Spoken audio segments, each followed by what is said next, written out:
হাতের চুমুকে। সুপ্রিয় দর্শক, আজকে আমাদের মাঝে উপস্থিত রয়েছেন ভোকাল আর্টিস্ট ও সঙ্গীত শিল্পী চমচমি দেওয়ান।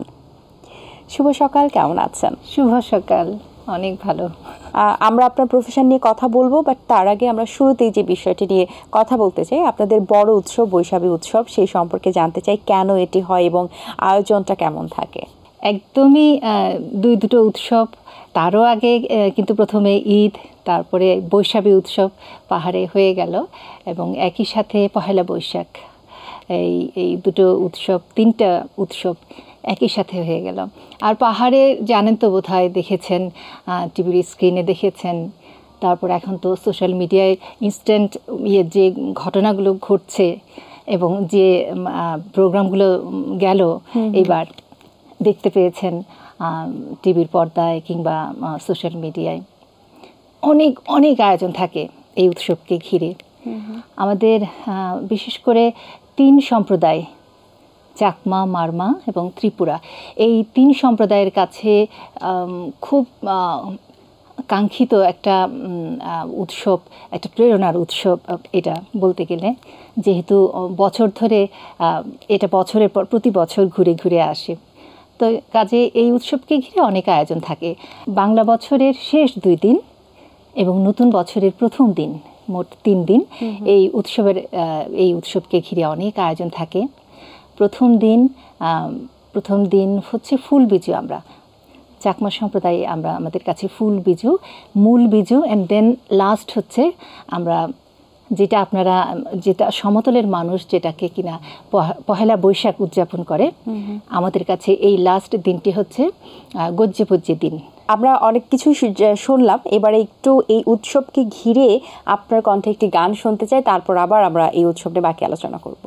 হে চলছে বৈশাখের ধুম ধুম ধুমা ধুম ধুম, চলছে বৈশাখের ধুম ধুম ধুমা ধুম ধুম, ঝুম পাহাড়ে ধুম লেগেছে, এসেছে বৈশাখী, আইরে ছুটে আইরে সবে মেলায় চতে যাবি। বা খুব সুন্দর একটি গান শুনিয়েছেন, চমৎকার, অসংখ্য ধন্যবাদ আপনাকে। হ্যাঁ, গত বছরই করা আমার একটা মৌলিক গান, বৈশাখী উৎসবের জন্যই আমি করেছি। এই গানটির সুরকার হচ্ছেন প্রখ্যাত সুরকার বিনোদ রায়, লিখেছেন গানটি নুরুল ইসলাম মানিক। আচ্ছা, কথাগুলো দেখে খুব ভালো লেগেছিল এবং ভাবলাম যে এটাই পারফেক্ট আমার এই বৈশাখী উৎসবের জন্য গানটা। আচ্ছা, গানের শুরুটা কিভাবে হয়েছিল? গানের শুরুটা, গানের চর্চা হতো পরিবারে। বড় বোন গান করতেন, নাটকের শিল্পী শ্যামলী দেওয়ান, তো আমার খালা গান করতেন, তো মেজো ভাই হচ্ছে গিটার বাজাতেন। তো এরকম পরিবেশে আমার মা চাইতেন সব সময়, যে নিজেও মায়ের খুব শখ ছিল, গান শেখা হয়নি, তাই চাইতেন যে 4 বোনকেই গান শেখাবেন। তো যেহেতু বড় বোন গান করেন, তার পাশাপাশি আমাকেও টিচার দিয়েছিলেন বাসায়। পাশাপাশি রাঙামাটিতে উপজাতীয় সাংস্কৃতিক ইনস্টিটিউট আছে, ওখানে যেতাম গান শিখতে শ্রদ্ধেয় মনোজ বাহাদুরের কাছে। আর বাসায় যিনি শেখাতেন উস্তাদ প্রভাকর বড়ুয়া, তার কাছে আমি রবীন্দ্রসঙ্গীতে তালিম নিই। আপনি একাধারে ভোকাল আর্টিস্ট, সঙ্গীত শিল্পী, সংবাদ পাঠক ও উপস্থাপক, নিজেকে এত কাজে নিয়োজিত রেখেছেন, সঙ্গীত চর্চা কি করা হয়? অ্যাকচুয়ালি আমি তো হচ্ছে কোনো প্রফেশনাল সিঙ্গার না। হ্যাঁ, ওইটা আমার প্যাশন। ছোটোবেলা থেকেই গানটা আমার খুব শখের একটা জায়গা, ভালোবাসার জায়গা, ভালো লাগার জায়গা। তো গানটাকে যত কাজই করি না কেন, গানটাকে আমি কখনোই ফেলে দিতে পারি না, দূরে রাখতে পারি না। হ্যাঁ, আর মজার কথা কি জানেন, শুরুটা কিন্তু আমার গান দিয়ে না, এই আর্ট কালচার লাইনে আমার আশা হচ্ছে নাচ দিয়ে। হ্যাঁ, নাচ দিয়ে আসা। তো যেহেতু মায়ের ইচ্ছা চরমভাবে গান শিখি, তো পরে আমি গানের দিকে ধাবিত হলাম, তো গানটা শেখা হলো। তো আর প্রেজেন্টেশনের সাথে কিভাবে জড়িয়ে গেলাম সেটা, আমি খুলনা বেতারে যখন যেতাম গান করতে, লাইভ গান করার সময় আমার এক সিনিয়র প্রেজেন্টার ছিলেন রেশমা চৌধুরী। উনি আমার গানের এত সুন্দর করে অ্যানাউন্সমেন্টটা করতেন তার সুমিষ্ট কণ্ঠে, তা আমি পাগল হয়ে যেতাম, আমি মুগ্ধ হয়ে শুনতাম যে কীভাবে সম্ভব এত সুন্দরভাবে উপস্থাপনা। তখন থেকেই আমার আস্তে আস্তে ভিতরে কাজ করতে লাগলো যে আমিও এভাবে চেষ্টা করব। হ্যাঁ, প্রেজেন্টেশনে এভাবেই অডিশন ফেস করা, তারপর আসা, তারপর এভাবে ঢাকায় আসার পরে ঢাকায় আসার পরে বেতারের পাশাপাশি আমি টিভিতে অডিশন দিই। এখানে এনলিস্টেড হলাম, সেটা হচ্ছে 2006-এ।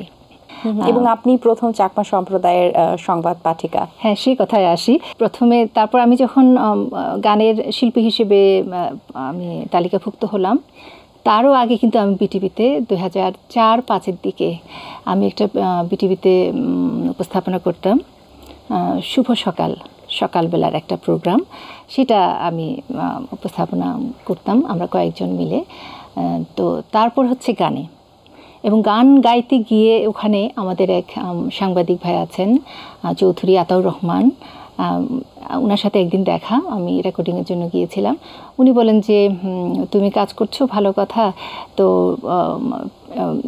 নিউজে নিচ্ছে লোক, হ্যাঁ নিউজ প্রেজেন্টার নিচ্ছে, তুমি আসো, তোমার জন্য ভালো হবে, এই কাজটা তোমার জন্য খুব ইজি হবে, আমি মনে করি তুমি এটার জন্য যোগ্য, তুমি আসো। তো এভাবেই উনি তৎক্ষণাৎ ওনার সামনে বসেই অ্যাপ্লিকেশন করে আসলাম সেদিন। তারপর তো পরে অডিশন ফেস করলাম। এভাবে আমার নিউজে আসা, সেটা 2007-এর দিকে। আপনি বাংলাদেশ বেতার ও টেলিভিশনের উপস্থাপক, দুইটার মধ্যে পার্থক্য কি? দুটোর মধ্যে পার্থক্য একটা হচ্ছে নেপথ্যে কাজ, আরেকটা হচ্ছে ক্যামেরার সামনে। তো যদিও আমার নেপথ্যে কাজটা আমি আগে শুরু করেছি খুলনা বেতারে, 2007-এ হচ্ছে আমি এনলিস্টেড হলাম ওখানকার উপস্থাপিকা হিসেবে খুলনা বেতারে। তারপর হচ্ছে এই যে এখানে পরে, এটা তো পরে আমার। সো দুটা কাজ কিন্তু একটু ভিন্ন, একটা নেপথ্যে, একটা ক্যামেরার সামনে। ক্যামেরার সামনে কাজ করতে গিয়ে আমি দেখলাম যে একটু প্রথম একটু কঠিন লাগতো, বিকজ আমি নেপথ্যে কাজ করার লোক, মাইক্রোফোনে কাজ করার লোক, যে দেখতাম যে আমাকে ফলস লুক হয়তো অনেক সময় দিয়ে ফেলতাম। হয়তো ক্যামেরার সামনে কাজ করতে গেলে অনেক অ্যালার্ট থাকতে হবে, অনেক কিন্তু কনসাসলি এটা, যে আমার কাপড়টা আমার কুচকে আছে কি না, শাড়ির আঁচলটা কিভাবে আছে। আর আমি যদি মাইক্রোফোনে যখন কথা বলছি তখন কিন্তু আমার এসব কিন্তু চিন্তা করা লাগছে না, পুরো ফোকাসটাই ভয়েসের উপর থাকছে। হ্যাঁ, কিন্তু আমি অগোছালো কাপড়টা আমার আছে নাকি আমি এলোথেলোভাবে গেলাম, এরকম একটা বিষয় কাজ করছে না। হ্যাঁ, শুধু কণ্ঠ দিয়েই আমাকে সব কিছু করতে হচ্ছে, নেপথ্যে কাজ করাটা, এই আর কি। তো দুটোর মাধ্যমেই আমি এনজয় করি দুটোকেই, হ্যাঁ ভালো লাগে। আড্ডার এই পর্যায়ে আপনার কণ্ঠে আর দুটো লাইন গান শুনতে চাই। দুটো লাইন। মনে মনে মিলব হাদিসে চিহ্নি বাহানা সবন বাহানা সবন। আমরা শুরুর দিকে আলোচনা করছিলাম যে বৈশাখী উৎসব নিয়ে, আমরা একটু বাকি ছিল বাকি আলোচনা, আমরা যদি একটু তার শেষটা একটু জানতে পারতাম যে আসলে মেইন আয়োজনের মধ্যে আর কি হয়ে থাকে। মেইন আয়োজনের মধ্যে ওই যে প্রথম দিন ফুল বিজু, মূল বিজু, এবং শেষের দিন পহেলা বৈশাখের দিন গজ্জে দিন। ফুল বিজুর দিন তো নানা আয়োজনের মধ্যে সেই মনে করেন যে শিশু কিশোররা ফুল তুলতে যায়, সেই ভোরের আলো না ফুটতেই, হ্যাঁ আমার মনে আছে যে আমরা হেরিকেন দিয়ে তখন বড় ভাই বোনদের সাথে আমরা ফুল কালেকশনের জন্য চলে যেতাম। তো এখনও সেটা হয়, বাট আগের মতো এরকম সময়ের সাথে সাথে অনেক কিছু চেঞ্জ হয়, এভাবে বের হয় না ছেলে মেয়েরা। হ্যাঁ, একদমই নিজেদের পরিচিত বা ফুলের বাগান থাকলে আমরা তো দূরে দূরে চলে যেতাম ফুল কালেক্ট করার জন্য। তারপরে সেই ফুলটা 3 ভাগ হয়, এক ভাগ দিয়ে ঘর সাজানো হয়, এক ভাগ দিয়ে বুদ্ধের পূজা করা হয়, আরেক ভাগ মা গঙ্গার উদ্দেশ্যে ভাসানো হয়, যে পুরনো বছরকে বিদায় দিয়ে নতুন বছরকে স্বাগত জানিয়ে নতুন বছর যাতে সবার সুখ সমৃদ্ধি আসে, সবাই ভালো কাটে, হ্যাঁ এরকম বর চাওয়া হয় মা গঙ্গার কাছে। ফুল বিজু আর মূল বিজুর দিন সেটা হচ্ছে একদম যেদিন খাবার দাবারের আয়োজন থাকে, সেদিন একটা মেইন হচ্ছে পাচন, খাবার দাবারের মধ্যে আর ফল ফ্রুটস থাকবে, আর মিষ্টি জাতীয় খাবার থাকবে, আর আপনার হচ্ছে পাচন মাস্ট। প্রত্যেক ঘরে ঘরে যে পাড়ায় পাড়ায় ঘুরে ঘুরে যে পাচন আমরা পাজন বলি, পাজনটা খাওয়া হয় সবার ঘরে ঘরে। সেদিন কিন্তু মাছ মাংসের কোনো ব্যাপার স্যাপার থাকে না, আচ্ছা। পহেলা বৈশাখ যেদিন উদযাপন, নতুন বছর যেদিন উদযাপন করা হয়, গজ্জেবজ্জের দিন, ওই দিন হচ্ছে মাছ মাংস পোলাও যা ঘরে ঘরে ভালো ভালো রান্নাবান্না হয় ওই দিন। আর হচ্ছে ঘরের যে বয়োবৃদ্ধ যারা থাকেন বয়স্ক, তাদেরকে গোসল করানো হয়, তাদের নতুন কাপড় চোপড় দিয়ে তাদের কাছ থেকে আশীর্বাদ চাওয়া হয়, এরকম আর কি। লাস্ট যে একদিন পহেলা বৈশাখ যেটি আমরা উদযাপন করি। চমৎকার, অসংখ্য ধন্যবাদ আপনাকে। খুব সুন্দর করে বিশ্লেষণ করছিলেন আপনাদের বৈশাখী উৎসব সম্পর্কে, অনেক ভালো লেগেছে জানতে পেরে। আশা করছি গেলে আরো অনেক বেশি ভালো লাগবে।